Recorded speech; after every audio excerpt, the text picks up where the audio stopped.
so much. Well, it was a smash hit song for Lee Ann Womack 16 years ago, but it's safe to say no one could have predicted the impact that this song would continue to have on countless people throughout the years. I Hope You Dance has been the inspiration for many who needed hope and encouragement in situations that felt hopeless. Some of those real-life stories are now part of a movie that hits theaters next week. Mark Sanders, who wrote that amazing song with Tia Sillers, is joining us now. It's so great to talk to you again. How are you? It's great to be here.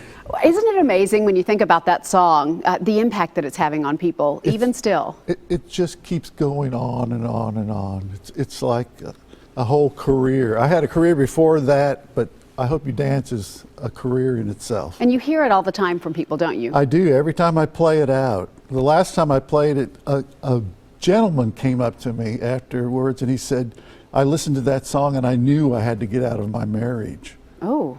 Now that may not be so good, but yeah. But it just tells people they need to do what is in their heart to do. Yeah, this movie has been a long time in coming, but it's sharing some amazing real life stories of people who needed faith in their life, needed hope in their life, needed some inspiration, and it came through the lyrics of the song that you and Tia wrote. Yeah, it's like a miracle. Yeah, talk about some of those stories. Well, in one story in this movie, there's these homeless people.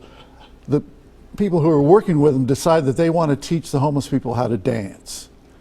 And they do this whole dance class, and one woman is so inspired by it, and she gets her life back together, and she, moves into a house, and and so we get to see this in the movie. We've got that I think in the clip. And there's a couple that the woman has decided she is never going to commit to another relationship, to ever get married, and she and her boyfriend listen to this song, and she goes, I got to do this. Oh, wow. So, and the most amazing story is a young woman who committed suicide, and her father, it had been their favorite song, and her father donated her organs to other people, and he goes and meets these people who got vision from her, who got a heart from her. It's just breathtaking. There's some high-powered people in this documentary who are sharing their story. Tell me about some of them. Well, Tia Sillers, my co-writer, is the most high-powered. But then Maya Angelou, who was a hero to us, is in it, and Brian Wilson, and Graham Nash, and Joel Osteen. And they all give their interpretations of it.